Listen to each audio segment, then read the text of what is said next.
Perhaps,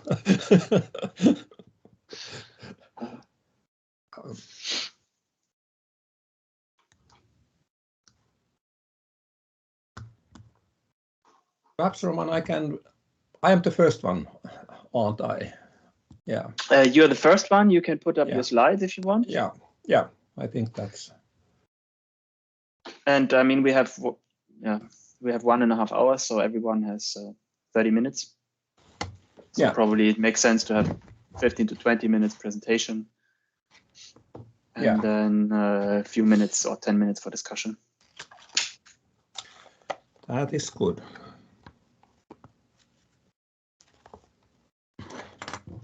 And you will remind us if we try to overdo it. I can tell you after 15 minutes. Yeah. That you should slowly round up. Yeah. Yeah, it's a bit more difficult in this format than in a normal conference, but it's not easy to show red signs and yellow cards. It's hard to wave at you in a discreet and shout. There should be that kind of function in Zoom and Teams that you can flag something that only the presenter is seeing. Well, I can write you a chat message. Yeah, but in Teams I can't see it. Zoom is much better. Well, I keep my timing usually quite well, no problem there. But it's so. It's funny at our university in Finland, we are always using Zoom in teaching and everything academic, and all the meetings are in Teams, also at the university. So you never know if you have a Teams, it's a meeting. If you have Zoom, it's teaching or workshop or something like that. So. No, for us it's only Zoom. So okay. I don't use Teams at all, except when I write a paper with colleagues in Norway, and they use Teams. So, but for us, Zoom is the new paradigm. Everything happens on Zoom. Yeah, we have two paradigms. Zoom is more flexible in teaching. It's easier to divide people to groups and have group discussions and stuff like that.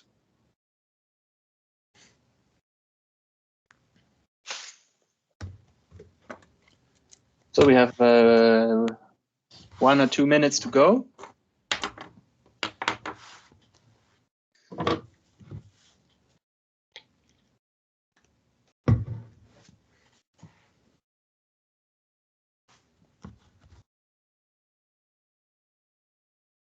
And Darta is here, and Kate probably as well. Yeah, Darta is here. I just turned off my camera because my network connection is a bit bad. Sorry about that. I will try to turn it on and see if it gets better.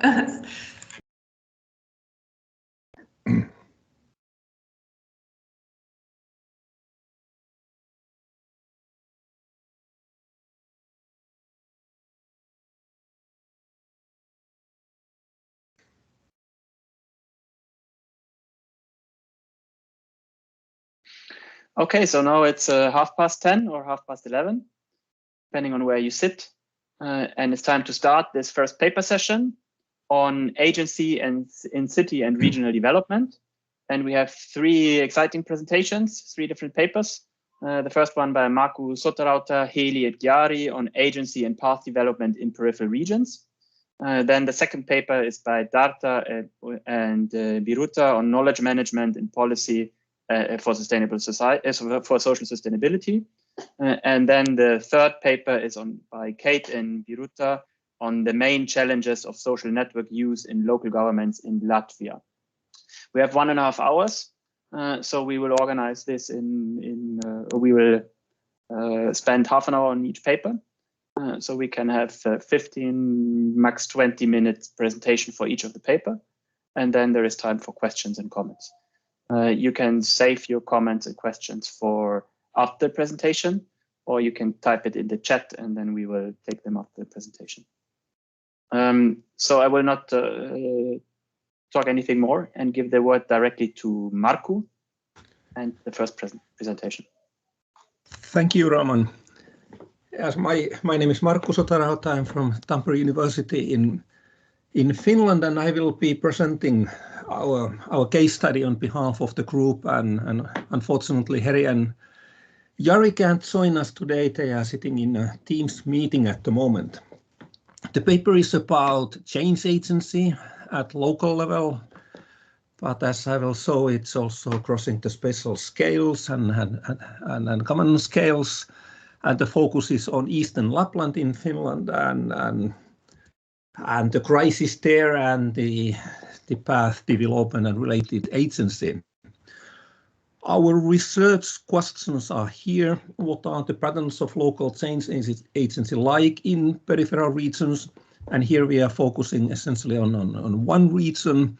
And we are also asking what is causing local change agency and what shapes it, what kind of factors are shaping local change agency.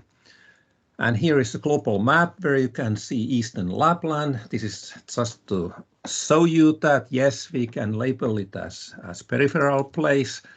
And also in Finnish context, it's quite geographically peripheral place located in eastern parts of Lapland, of course. This case study is part of quite extensive research we have been doing with Lund University and Stavanger University, focusing on regional growth against all the odds. In the first phase, we identified those sub-regions or labor market regions in 3 countries that have been outperforming their structures or underperforming. And we are writing single case papers and also comparative cases and also papers and also papers that are covering all our case regions. So based on a statistical analysis, we selected 12 case regions that are shown in the map, and Eastern Lapland being one of them. And Eastern Lapland was represented the place that outperformed its structures in certain phases of time. This is just the context for our study. We have done an extensive secondary data analysis covering former studies, policy documents, newspaper archives, etc., and almost 200 interviews in total, but for Eastern Lapland, there was 15 interviews. Just introducing the case in a nutshell, Eastern Lapland is quite a small place. Population today is around 17,000. The population has been decreasing steadily from 2000. I will tell you the reasons quite soon. So it's a great loss of population. It is what could be called as an industrial part of Finnish Lapland, having earlier pharmaceutical company, electronics company, and also pulp factory or pulp mill there. Especially the central and northern parts of Lapland are very tourist-oriented or experience economy-oriented, as they like to call themselves. And there are some skiing resorts here also, but it has not been the main livelihood in Eastern Lapland because there has been 3 big factories employing most of the people, and now all the factories are gone. Orion closed its pharmaceutical factory 2002, Salcomp its electronics factory 2004, and Stora Enso its pulp mill 2008. And we have been studying how the pattern of change agency, especially at local level, has been shaped by these incidents and also before everything happened. The focus is on agency, what people actually do, what is the capacity to act, what are the consciously held intentions, and what kind of observable effects we can identify. So basically the focus is on what people do and can do. Still some 10-15 years ago in economic geography, regional development studies, it was possible to introduce an article by saying that there is a lack of studies focusing on agency, and we should focus more on agency and structure interplay. But today we can't say it anymore because there's an emerging, very rich literature emerging at the moment on human agency. Arne Isaksen and the colleagues in Norway focusing on system-level agency, distinguishing it from firm-level agency and using this dichotomy to analyze path development and related issues. Huggins and Thompson have been writing about the behavioral principles of agency in the context of regional development. Bullard and the others integrated agency structures and institutions and discourse into one model they have been using. There are several people writing about place leadership or place-based leadership or leadership in cities and regions. That's my own hobby horse. I like to do, of course. And different versions of institutional agency has gained popularity in our field also, institutional entrepreneurship, institutional work, and so forth. There could be several studies mentioned. Myself and Markus Grillitz have been writing about Trinity of Chains agency, and the project I mentioned very briefly is about Trinity of Chains agency, and in the context of that project we actually have been developing the theory of Trinity of Chains agency and wrote the paper that was published to 2020, and that was kind of the starting point for the entire project and the main conceptual device. Now later, Andrew Peer, Tom Barnes and Sandy Horn has integrated Trinity of Chains agency model or theory and Mullard's model and created a three-dimensional conceptual device. That's an interesting paper to read too. But this is the background. I focus more on the empirical observations, but very quickly, Trinity of Chains agency, that is connecting three types of agency originating in different fields of literature. This is something I usually warn against people doing. It's not a good idea to take three different literatures and try to integrate them. But based on our literature review and reading, we realized that it makes sense to bring these together from entrepreneurship studies, going back to Schumpeter and his ideas on entrepreneurship, risk-seeing, opportunity-seeking activity, and then my own work and some other people's work on place-based leadership that is very closely linked to institutional entrepreneurship, risk-seeing, opportunity-seeking form of agency to change institutions, the way we think, the regulative and normative pillars of our everyday life. So entrepreneurship is crucially about change agency, and I really like the definition of Sein and Venkataram that entrepreneurship is about that it is a nexus of the present opportunities and the presence of actors that perceive and strive to realize them. In our case, innovative entrepreneurship is covering all sorts of activities depending on the place and time in question. So we don't restrict ourselves focusing only on certain type of entrepreneurship. Place leadership, in short, is about mobilization and coordination of very diverse groups of actors to achieve collective efforts, to identify them, and to work for the place instead of single organization. This is a fairly new thing to study. It has been emerging quite quickly during the last 10-15 years, and now we are starting to learn the variety of the patterns of place leadership across countries. Still, focus has been mainly on Europe, Australia, and to some extent US, and we still are lacking African, Latin American, Asian observations on place leadership. And institutional entrepreneurship is about challenging existing rules and practices. And it's about working to institutionalize something new, something that is changing our normative, regulative, and cognitive cultural pillars of institutions, drawing on Scott especially. This type of literature is coming especially from sociology, organizational studies, and to some extent also from economics. And it has been quite useful to focus on also this type of agency where people are taking risks not to make money, but to change the very same institutions in which their own activity is embedded. But in a nutshell, in a very quick way, this is our conceptual framework.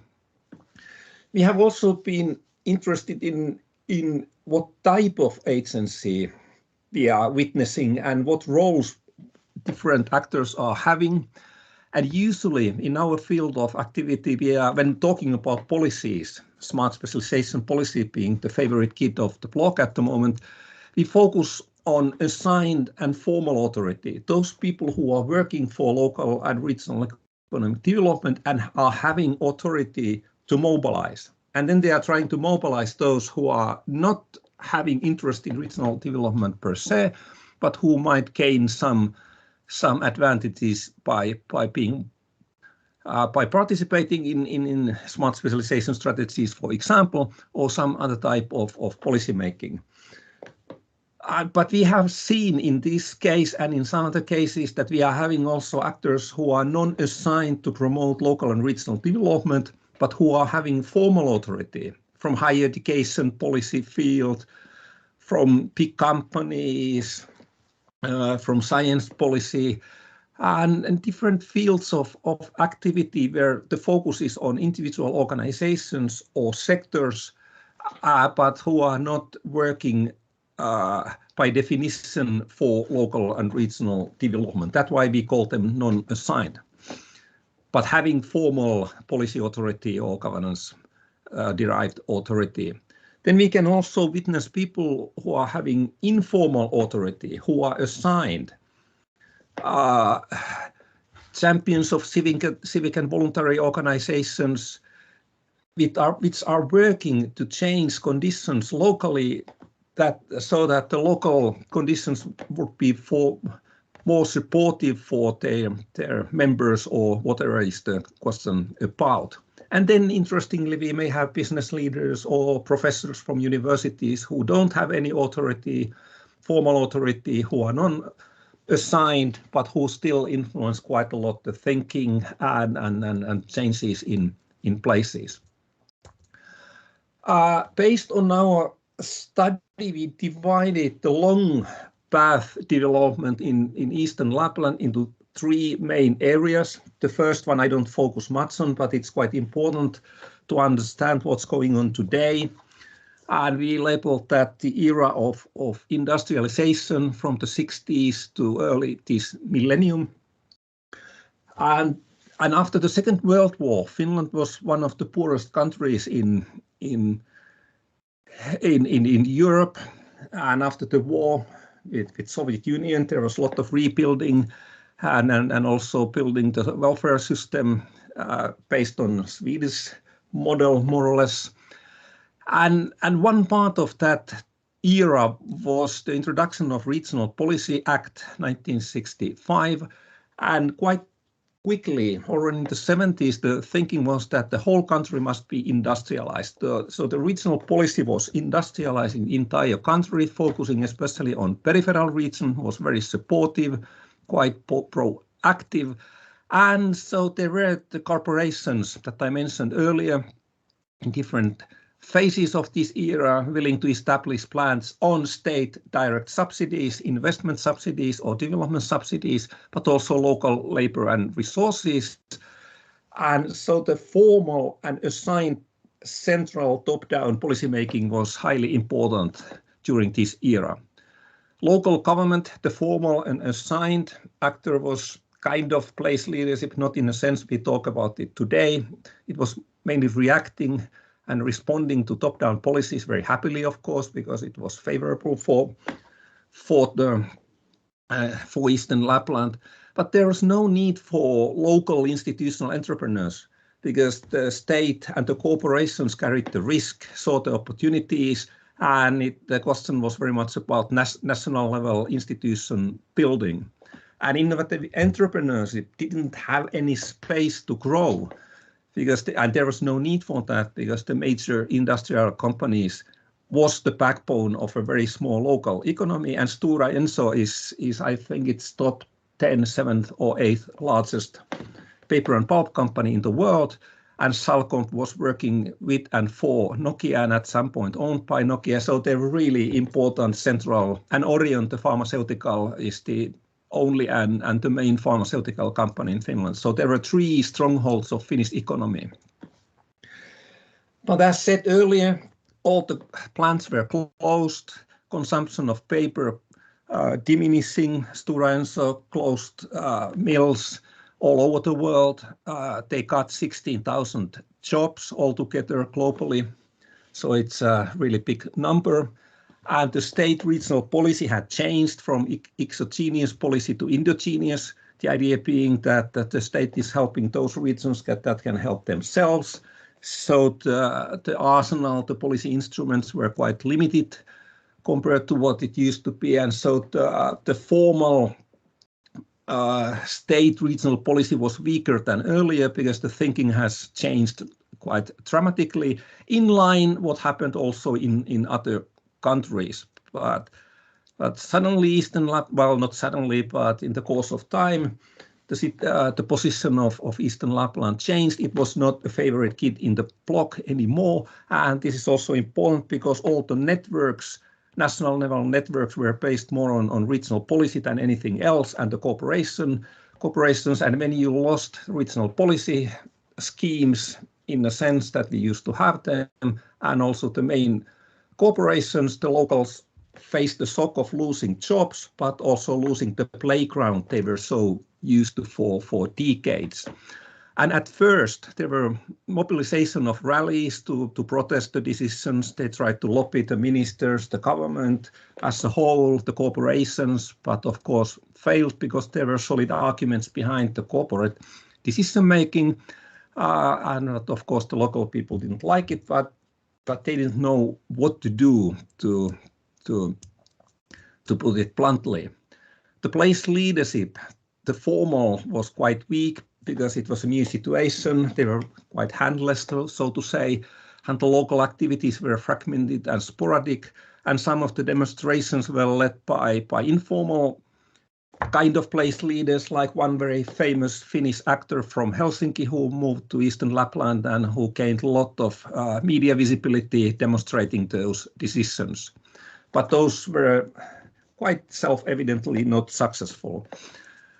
Step by step, the thinking started to change, that they have to take more positive attitude, and especially one person from the former employee of Finnish Forest Center, that is a national level organization promoting forest industry, and forest industry is the backbone of Finnish economy, and Finland and Sweden are among the leading countries in forest-related products. And the guy who used to have a position in Forest Center started to mobilize thinking and people to have a new kind of bioproduct mill. And at first they tried to attract new company to buy the premises and start a new mill. So the thinking was that let's go back to the past. But as this was not possible, they copied the ideas that are in circulation in Finland to have a pulp mill that is a platform for all sorts of business activities. We have that kind of mill in operation already in central Finland. That was €1 billion investment. And now based on one pulp mill, there are other companies using resources and side streams from that pulp mill to produce dairy products, distant heating, and all sorts of cellulose clothing, and the ecosystem is growing. And the idea was that we'll do the same, and they they were able to mobilize some professors from Aalto University, based in Helsinki metropolitan area, to help them to think the new concept for this kind of bioproduct ecosystem. And of course, you need a lot of money, roughly 800 million, 1 billion euros. And at first, the local group of people, former member of parliament, former member of local council, and the guy from Forest Center tried to get the investment from China. Chinese wanting to have more than 50% share of the new company that was established by now I can't remember the name of the company, but they established a new company for that.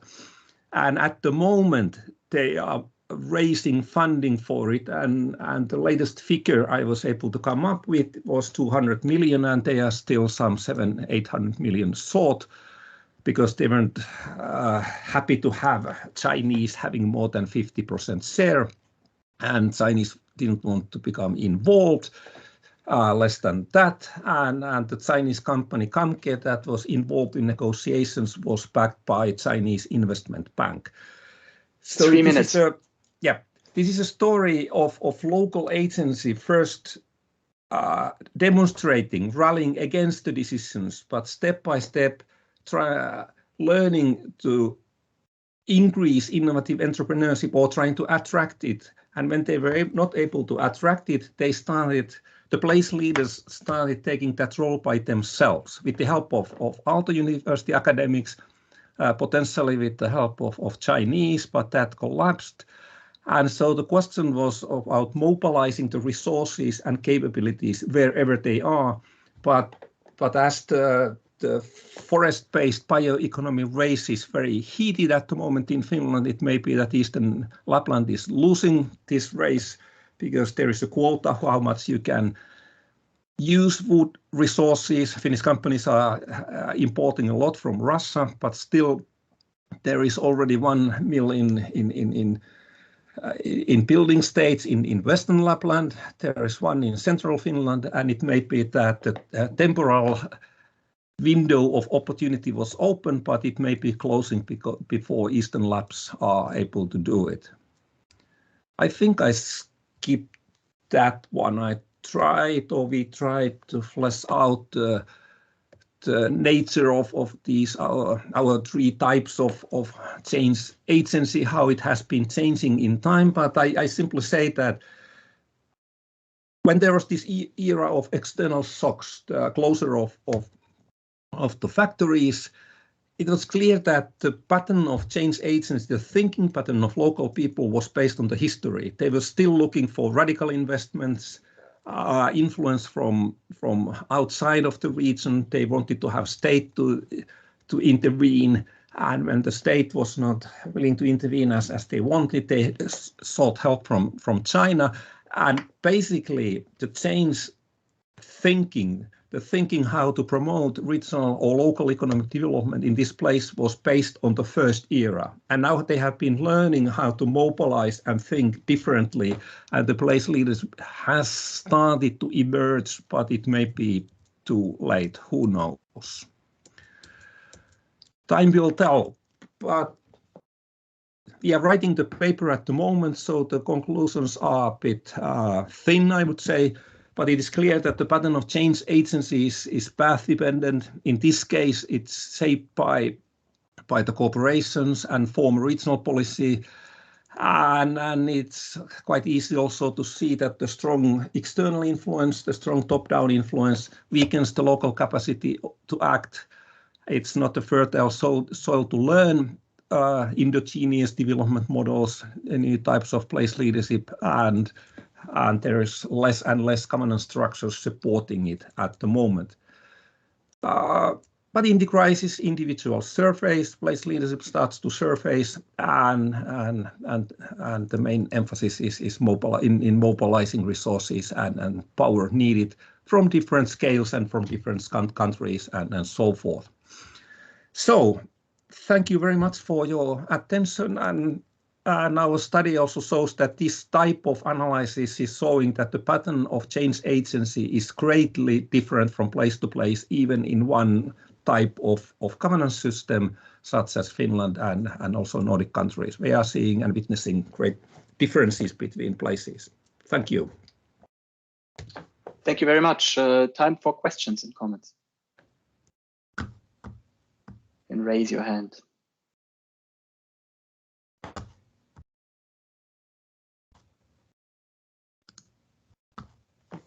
I cannot see. Ah, there's. Wait. Vasanen. Yeah. Say, I knew I can count on you. Okay. Thank you. It was very interesting, Marco, and it was this story of this. Can you hear? Yeah.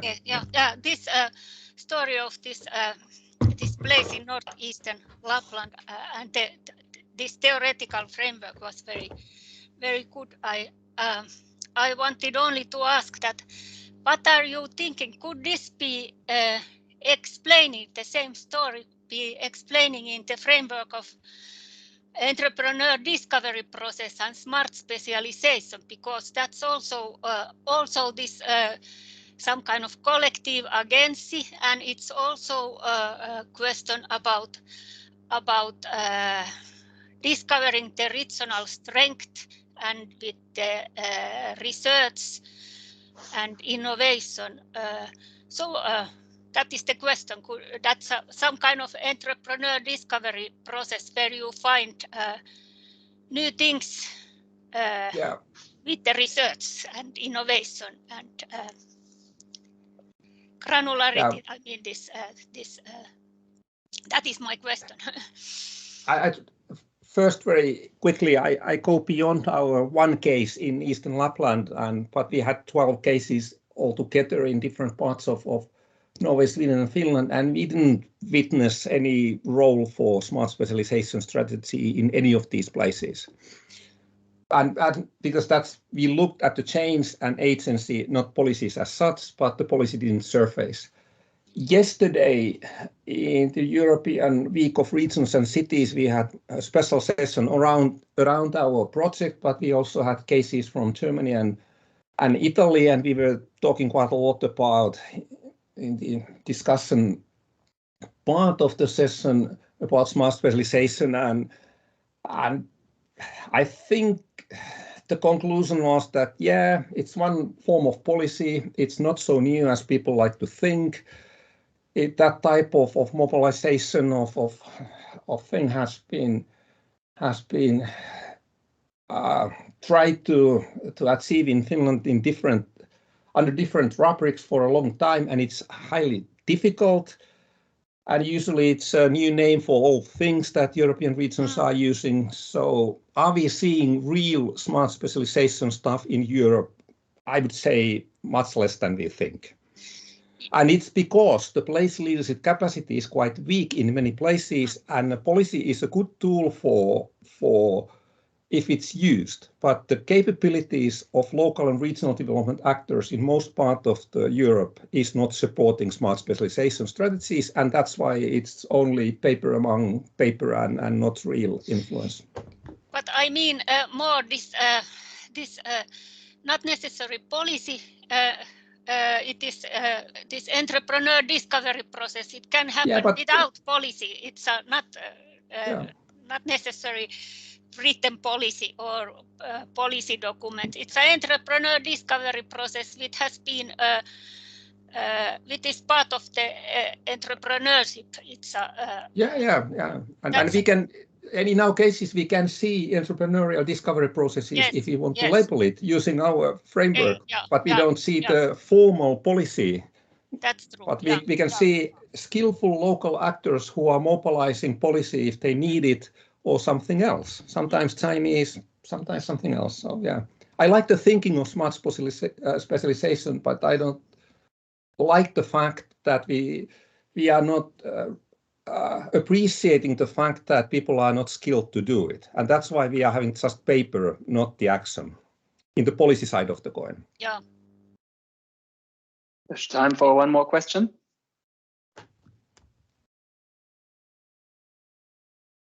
Someone is waving.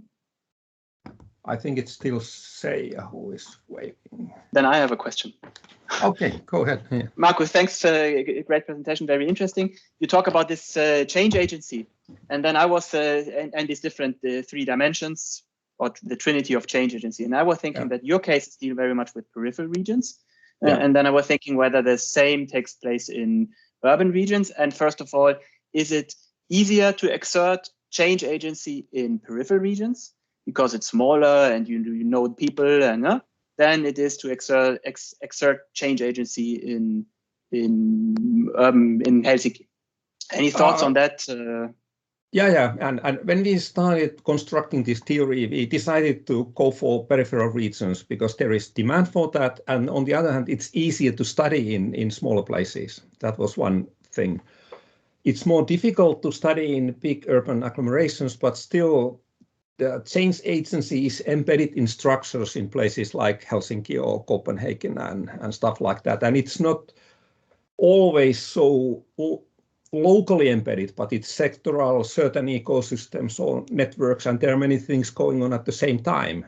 In places like Eastern Lapland or Gislaved or Ulsteinvik in Norway, there is usually only one major path or several smaller ones that are closely integrated. But in places where I live in Tampere, there are several, simultaneous things going on where we can also identify or use the same conceptual device to understand what's going on. And we have been doing that also in urban settings, but focusing on certain processes in certain sectors more than the entire city, because it becomes so complex that we haven't found the methodological way to do it yet properly. And that's what we are experimenting with and writing also papers on methods how to study Trinity of Change agency. Thank you. You didn't ask about maintenance agency. People are always asking that, but there is also maintenance agency. Yeah, but that's the problem in regional development policy, that people are maintaining the structures instead of changing them. So that's why we are focusing on change agency. Yeah. Thank you, Marco. Then time is running. We move on to the next, and that's data. Yes, I will put on the slides. 1 second, please.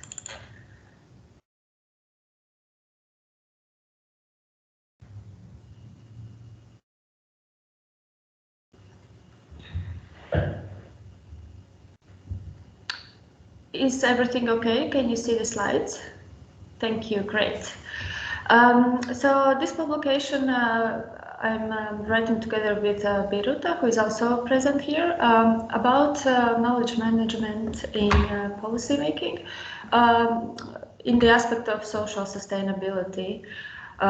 Considering that during the past 10-15 years, social sustainability has become an increasingly important question, because also because of the recent social development related to different restrictions in the past few years and the results from them, it is becoming an increasingly important question to countries around the globe.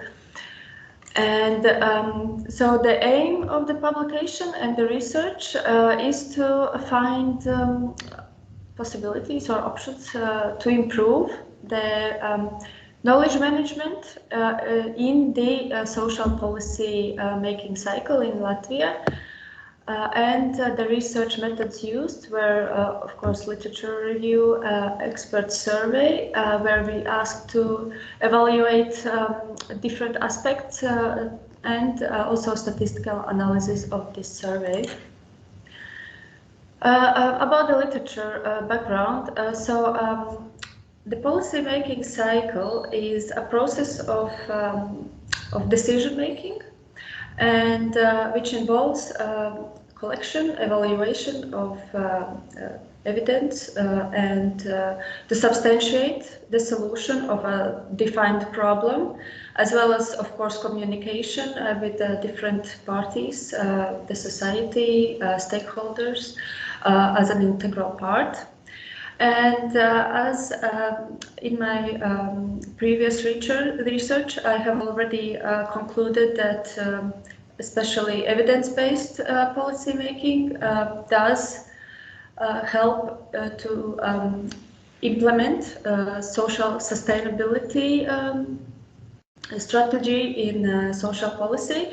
Then I will not try to conclude this one, so I will look into more the knowledge management, because evidence is only a part of the knowledge management one of the discourses.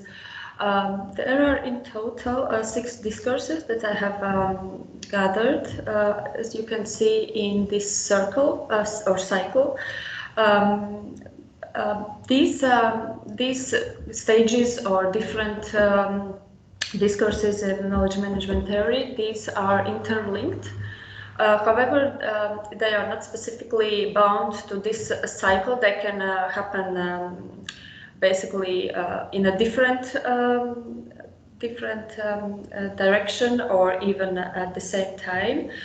So, but they are all linked to specific skills that the policymakers and involved parties should have to manage the knowledge necessary for the policy development, which are also listed here. So this was more about the background, literature background. I will move on to the research results. We asked 7 experts from different policy planning and policy making institutions. 2 questions specifically related to knowledge management in social policy. And after that, we made conclusions based on calculations, statistical analysis. So the first question was to evaluate the importance to develop these 9 knowledge management skills in the social policy making process in Latvia in scale from 1 to 10. And here you can see the results. Basically, the most important skill to develop at the moment in Latvia is the communication between researchers and decision makers, and also the communication or the translation of the scientific evidence from researchers to policymakers, because that is also a very, let's say, a big issue that the scientific research results or data analysis results are not always easily understandable for the policymakers. And of course, also interpersonal skills like ethical aspect of this communication is also considered as important and necessary to be developed in the policy making process in Latvia. And what has also been evaluated by the experts is that policy learning in between different policy sectors is very necessary to develop a social sustainability strategy in the policy. Here is basically the overview of the statistical results of the same question. And the other question was to evaluate the extent of, as I said, I have already previously conducted that evidence-based policy is considered as the best way to develop social sustainability. Therefore, we asked to evaluate experts these 4 stages of policy making and to evaluate how at the moment in Latvia, in what extent the application of the evidence-based instruments are used. And as you can see, in almost all 4 cases, it is used already quite extensively, which is a very positive reply, as I see, and I see that there is also a continuation of improvement of evidence-based policy in Latvia. So let's move on to the main conclusions. So after the research was done, main conclusions made are that there is needed a very extensive work on the communications, especially between the researchers and policymakers, the decision makers, because even though a lot of evidence or data can be provided, it is not necessarily that the decisions are at the end made based on these results. So it is necessary to use correct translation and communication in between these two parties to increase the understanding of the results. And also the collaboration not only with the scientific institutions, but also with the society and other stakeholders in order to explain and to translate these results and also decisions to be made to all the involved parties, so that the support for decisions is, of course, high. And according to the research, this communication must be done in both ways, not only from the researchers to policymakers, but also the other way around, because the scientific community also needs to be informed about the necessary policy problems which are emerging at the moment and in the future. And at the moment, the main two topics would be sharing the knowledge and building the community. Yes, that's more or less. I've covered the main points, and I will welcome your questions or comments, or if you would like me to go into more detail in any of the points. Thank you very much. Questions and comments?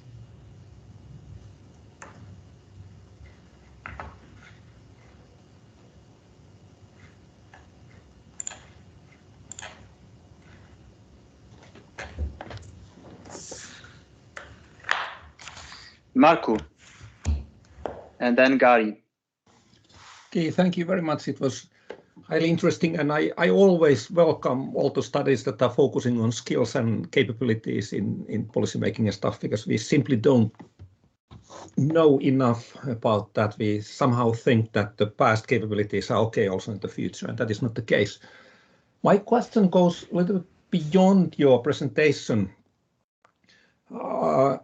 In Finland also, knowledge management in policy making and regional development is highly fashionable, and many regions are constructing all sorts of stuff. But to my understanding, it's more about data management than knowledge. They are collecting data, presenting it, but there is less thinking put into the question: how do we use it? How we make information out of data, knowledge out of information, and is your impression of the situation in your country the similar, or is it real knowledge management, construction of new knowledge for policy making, or more about data, collection of data?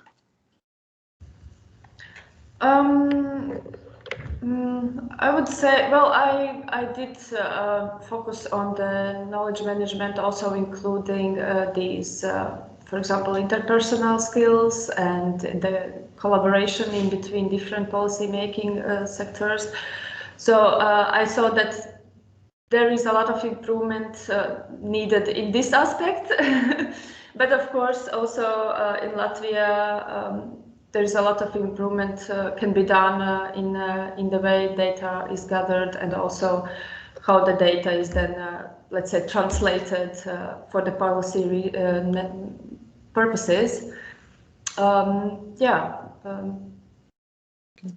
I hope I replied to your question, yeah, but yeah. I can definitely say that there could be done research on, for example, each of these different knowledge management discourses, and also in more depth, and also in each of the skills. So this is as I was doing this publication, I saw that I could go in each of these things so much more in depth and analyze how these can be improved. So yeah, this is like more of an overview of the situation in Latvia at the moment in this aspect. Yeah, thank you. Kari. Yep.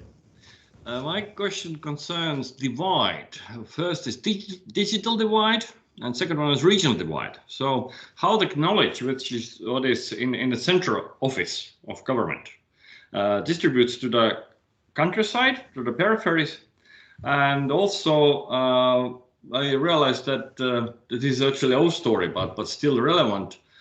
This is how the policy measures, like current vaccination policy, how it distributes to the people who are not used to IT equipment, especially elderly people who don't have. There is a very clear difference: people who have a smartphone and those who not. And those who don't have a smartphone, they are out of any information flows nowadays. On the other hand, of course, those who are having smartphone, they are also following all kind of black media, which is disorienting them quite often. So this is so and so. But what about digital divide and regional? How the local governments, local communities actually reaching to the information? Is this information proper? And what government is doing that it should be good enough for understanding this policy process? Mm-hmm. Well, of course, in Latvia, the government has noticed that, not noticed, but there are definitely, because of the pandemic, emerging issue with the regional, let's say, with how the information reaches those regions where a lot of, let's say, countryside, where a lot of elderly people live. And already before, it was a huge problem because in some areas there is even no internet connection, and the elderly people do not use computers, and so they rely basically only on what they hear on the television or on the radio. And in some regions, it's also not a very good connection. For example, for the national, let's say, television. This is definitely a huge problem in Latvia in the less populated regions, but I haven't researched this topic specifically, but I believe that the municipalities are doing a lot of work to inform citizens and to reach them, but I'm afraid I can't tell how it is done. I'm sorry. Yes, I cannot comment on that. But this is definitely a topic that needs to be addressed because, yeah, as long as I know, all the institutions are working more or less digitally and less in person. So this is something that needs to be addressed in the future, not only because of the pandemic, but as we are moving to this more digital government. Yeah, I agree, this is a huge issue.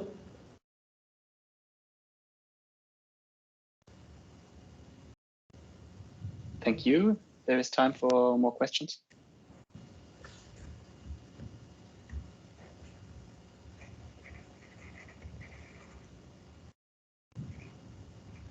if there are no more questions, then we can go on directly to the third presentation, and that's Kate and Biruta.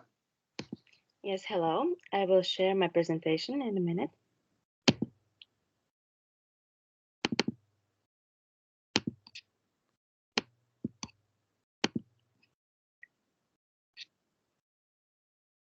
Okay, can you hear me and can you see the presentation? We can hear you, but we can't see the presentation. We saw some time ago, but now it is something. Now it is. Yeah. But put full screen. Yeah. Now. Okay. Now it's okay. Okay. Hello. My name is Kate, and the topic I'm going to talk about is the main challenges of social network use in local governments in Latvia. Well, social media has become an important tool of communication for people, companies, and government organizations as well. But in Latvia, where was 119 municipalities in 6 regions, where there are large different regional differences between those regions, and municipalities' social media tool is social media is a tool that improves communication with the population, promotes the involvement of the population in decision making, and makes the activities of local governments more transparent. However, along with many positive impacts, limited attention has been directed towards a number of challenges of social network use in the public sector. And the purpose of the study is to analyze main challenges faced by local governments using social networks. And the methodology we used was analysis of scientific publications and analysis of social media by several indicators, such as use of social networks which are active or which municipality doesn't use, active link in municipality's official website, and so on. And all of the criteria were rated on binary scale. And to analyze views on municipalities in Latvia on different aspects of use of digital marketing, it was conducted a survey of municipality representatives. The survey questionnaire was sent out and collected this April, and it was sent to 119 municipalities in Latvia on Facebook or to the email if the municipality did not have a Facebook account. And the results of the survey were analyzed using SPSS, and a total of 87 responses by respondents included in the sample were received.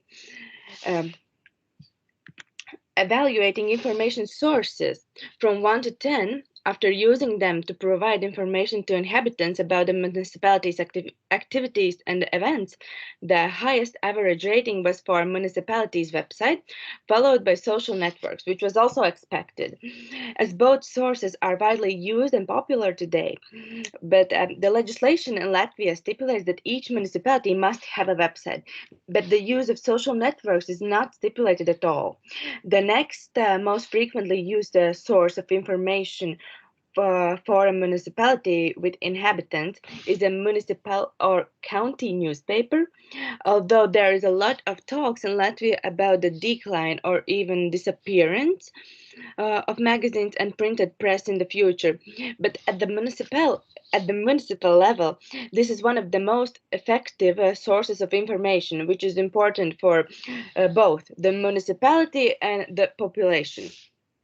Email and announcements at the poster board were in similar position, but the least frequently used sources of information are television, radio, and mobile application, which was also expected because firstly, radio and television as an information channel are most often used to advertise large events and occur relatively infrequently for most of municipalities, but municipal mobile applications would probably also be as one of the frequently used source of information if there were more available these mobile applications, because it's a kind of expensive information channel. The results of the research shows that there are 13 municipalities which don't use any social media at all. And one of the reasons revealed in the survey was that smaller municipalities do not have an employee who can take care of it. But still, there are 18 municipalities which use one social network, and in all cases, this network was Facebook. But what is more important, majority, or 88 municipalities in Latvia use 2 or more social networks. What was interesting in social media analysis that not all municipalities registered in social networks actually keep them active. It became clear that 106 municipalities were found on Facebook, but 5 of them did not carry any activity. And the biggest difference between active and inactive accounts were in case of Twitter use. The results of the survey with municipality representatives revealed that there is a huge problem among these local governments in case of social media specialists. Actually, there is no such specialist. The question, does your municipality have an employee who is responsible for maintaining social media accounts of the municipality? Majority of respondents answered that yes, but this is not the main duty. While 17 municipalities, it was not the main duty. But for 2 municipalities, there were no such employee. The survey revealed that the employee who takes care of social media in those local governments in Latvia actually is public relations specialist. And as the main problem of the social networks also are lack of time and skills, but I will show you next. Wait, something happened. Yeah, as the majority of municipalities have several difficulties encountered in creating and maintaining social networks, and for 12 it's a lack of time. It comes together with the fact that there is no social media specialist, because public relations specialist is also responsible for social media, and I would say it is impossible to do it in a qualitative way. So there is this problem that people have a lack of time. The other difficulty is negative comments and criticism, and while 7 municipalities point out difficulties to cover all of the audience because it's very wide, and however, 7 municipalities do not have any difficulties. Other types of difficulties are lack of skills, lack of finance, lack of equipment, also lack of content due to COVID, and as well as technical problems and some misunderstanding of functions. And about conclusions, that different countries have their traditional ways of communication with inhabitants, but information technologies take more and more important role in municipalities, and those municipalities which have not devoted attention to importance in providing of information on social networks have to change their traditions. And there are important challenges in terms of social network administration, as lack of employees and lack of appropriate skills in Latvia. However, it is not so easy because there is also a lack of employees in smaller municipalities. So one of the proposals is for the Ministry of Environmental Protection and Regional Development to determine the position and qualification of a new employee in local governments, which is social network specialist, in order to facilitate the daily life of public relations specialists and improve the activity of local governments in their social networks, as well as social network content.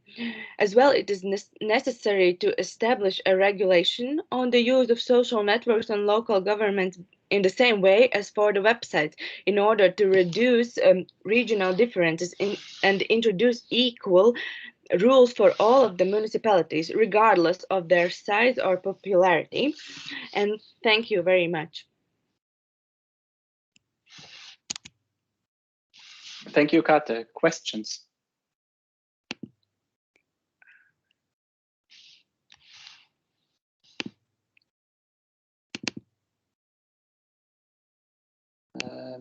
Antti. Thank you very much. I'll just pop my screen so you can see me. Thank you very much for this presentation, and I like these results concerning like what are the biggest issues with the social media.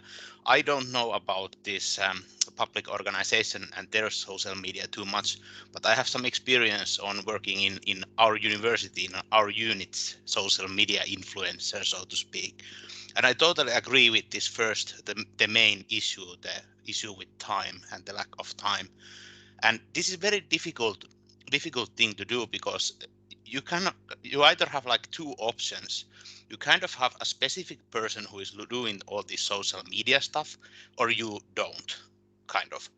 And if you have a person who is entirely doing social media and focusing more on that issue, it is probably very difficult for him or her to know all the things happening within the organizations, to know like what are the things that we should make news of, where we should put them, and when are they happening.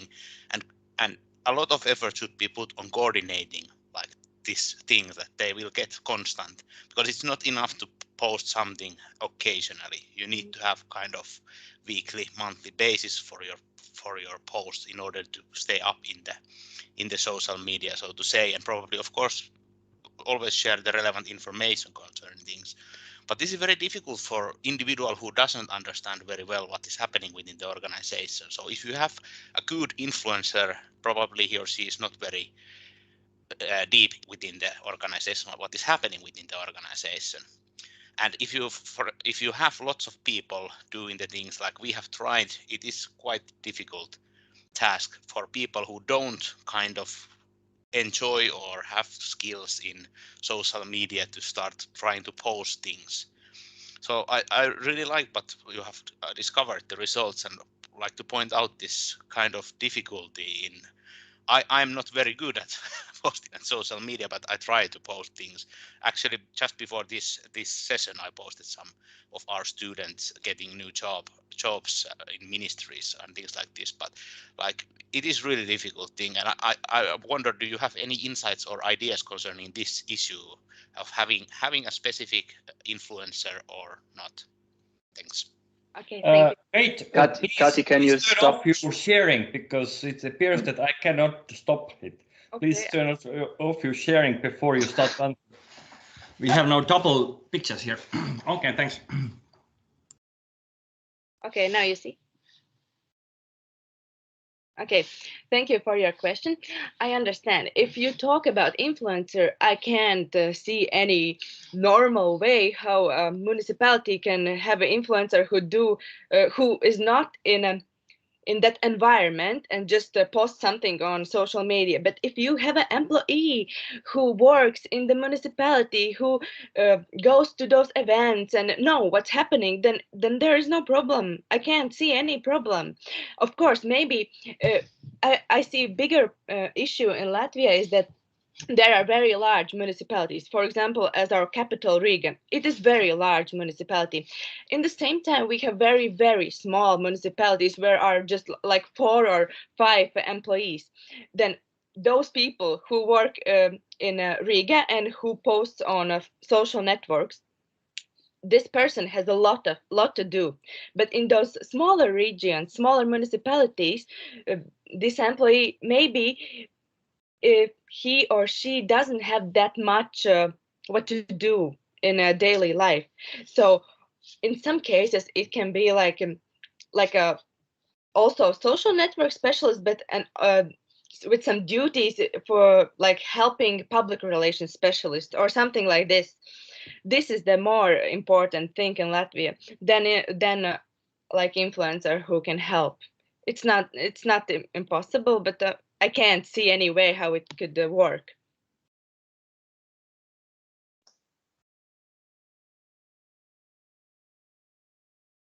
Kari.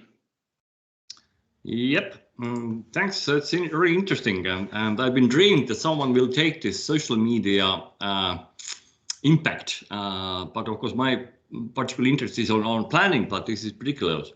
But maybe as we have an agency session, so maybe I will ask and read it also with Markus' presentation. Is this social media making for local agents or this kind of activists life easier or more complicated?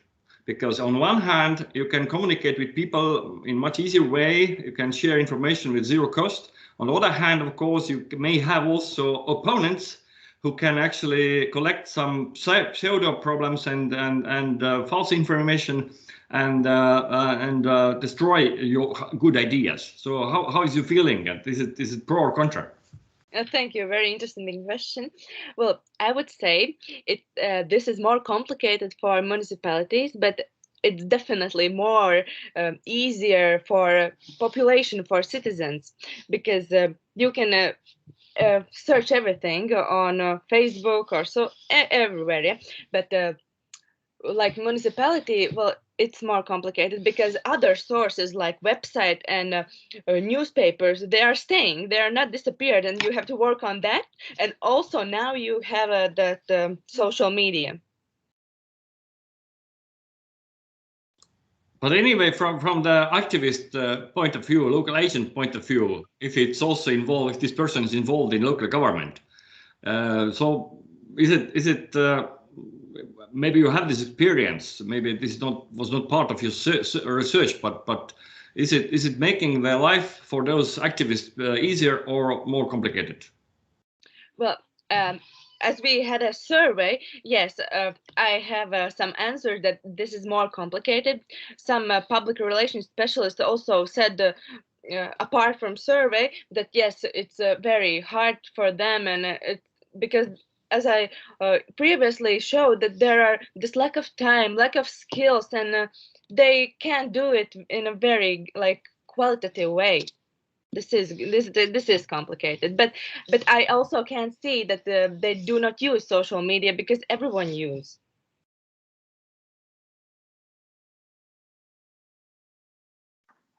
Except elderly. But also in Latvia, actually, I can't say that no, every elderly doesn't use. They use also, of course, not that much as youngsters. Kata, have you observed anything in the last year during now everyone is working from home and everyone is getting very used to the digital world?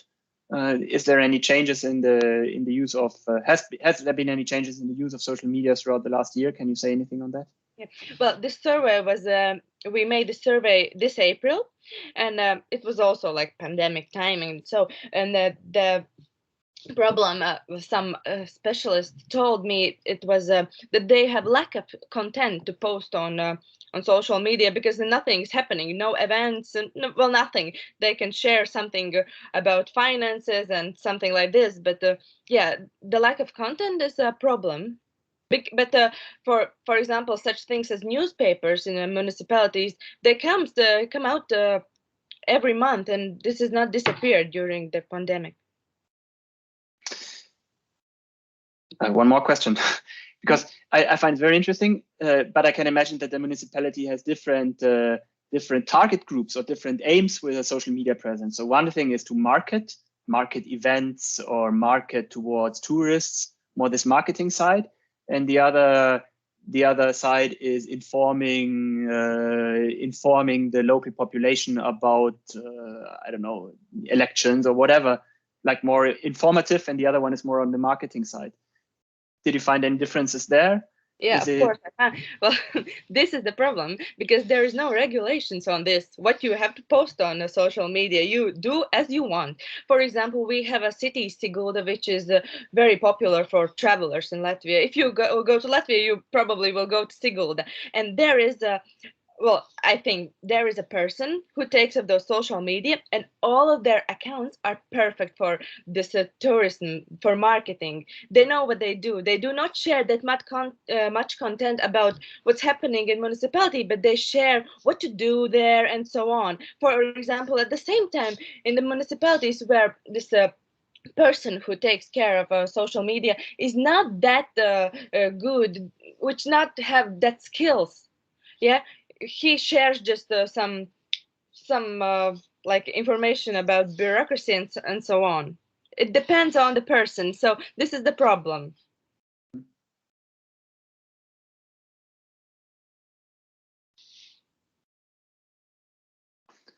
Are there any more questions from the audience?